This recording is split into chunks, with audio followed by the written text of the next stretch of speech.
तर शेतकरी मित्रांनो, आपल्या गोष्ट शेतकऱ्याची या युट्यूब चॅनलच्या माध्यमातून आपण ग्रामीण भागात शेतीला व्यवसाय करणाऱ्या शेतकऱ्यांच्या मुलाखती व तरुणांच्या मुलाखती तुमच्यासमोर आणण्याचा प्रयत्न करत असतो. तर आज आपण अशाच तरुणाची मुलाखत तुमच्यासमोर आणण्याचा प्रयत्न करतो. भाऊ, तुमचं पूर्ण नाव आणि पूर्ण पत्ता सांगा. स्वप्नील प्रमोद लकडे, राहणार रुई, तालुका आदगाव, जिल्हा नांदेड. तर मला सांगा, हा दुग्ध व्यवसाय शेळी पालन आपण कधीपासून करणार? सर 2025 आपला 2015 पासून करतो. बरं बरं. तर आपल्याला जमीन क्षेत्र किती आहे? जमिनीचं 5 एकर आहे. तर आपण पहिल्या सुरू केली किती होते? आपल्यापाशी एकच मसाला होती. बरोबर. आणि ती आता पलीकडे हा, ती घेतलेली आहे ना. इथे किती इथं झाली बरं आपले? 2 इथं झाले. 2 इथं. तर आता गाभण आहे का गाभण आहे आणि 4-4 लिटर दूध देते. त्यावेळेस किती? नाही, घरचीच वगार आहे. याची जी आई होती ती वारली घरीच आपल्या. हे आजारी होती त्याच्यामुळे वारली. घरचीच आहे, घरची. 4-4 लिटर दूध देते. हो.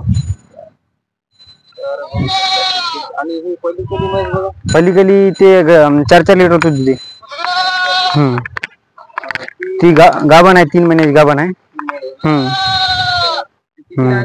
ती आणली आपण 55,000ला. गाभण आहे. तर आता हे दूध तुम्ही डेअरीला देता का? डेअरीला. आता एकंदरीत दोन्ही म्हशीचं किती हप्ता येते बरं? दोन्ही म्हशीचा 8,000 रुपये येते. 8-8,500 रुपये हप्ता येते. डेप सकाळी किलो, संध्याकाळी किलो दोन्हीला पण. आणि दुसरं काय देता? कॅल्शियम नाही, त्यासोबत म्हणजे हे राहते आपला कॅल्शियम साठी गुळ काही. तर बघू शकता शेतकरी मित्रांनो, तुम्हाला सांगणारच आहे.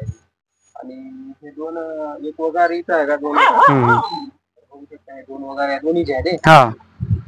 तर मला सांगा, आता हे जे आपण शेड बांधलं, कधी बांधलं बरं? हे याच वर्षी केलं म्हशी सावलीसाठी. याला 6,000 रुपये खर्च आला. 6,000. शेतकरी मित्रांनो, कमी खर्चामध्ये आपल्या सिमेंटच्या जाळ्या आणि बल्या विकत आणल्या. विकत आणल्या. बघू शकता, अशा प्रकारे एकदम कमी खर्चामध्ये मस्त बनवलेलं आहे.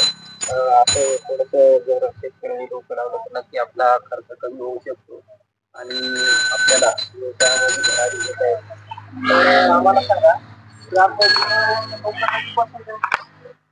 हे सर 2015 पासून आहे. 2015. तर मला सांगा ना, उत्पादन कधीपासून सुरू केलं? सर 2016 चालू केलं होतं आपण. पहिल्यांदा किती शेळ्या आणल्या? पहिल्यांदा एकच शेळी होती. या एकीपासून मग एवढं हे झालं. म्हणजे एक शेळी वाढत गेलं. हो.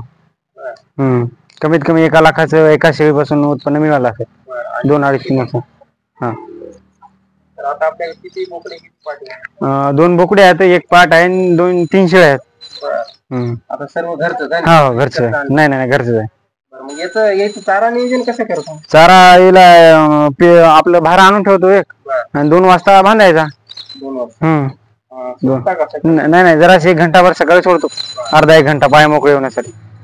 तर मग आता हे जास्त बांधून राहतात तर काय रोग राहील? नाही, काही नाही, रोग नाही, काही नाही. म्हणजे सगळी स्वच्छता आहे. हो. तर बघू शकता शेतकरी मित्रांनो, यांचं हे मधावली कुटार आहे. कुटराला आहे. आणि रात्रीचं इथं बघू शकता, अशा प्रकारे नियोजन आहे. इकडे शेत आहे आणि यानं चारा म्हशीला मागे गजरा आहे, गुंजावळी आहे. तर बघू शकता शेतकरी मित्रांनो,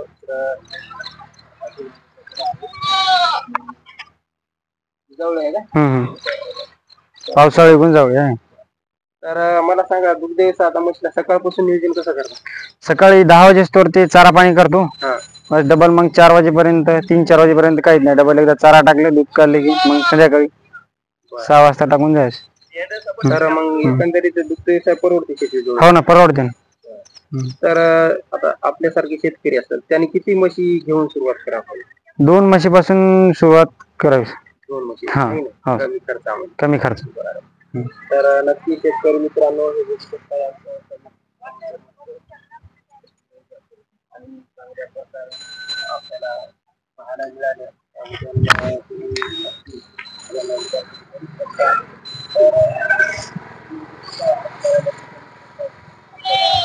कमी घ्यायला विसरू नका आणि आता कमी खर्चामध्ये नियोजन नक्की तुम्ही बनवा आणि व्यवसाय करा आणि नक्की व्यवसाय परवडतो.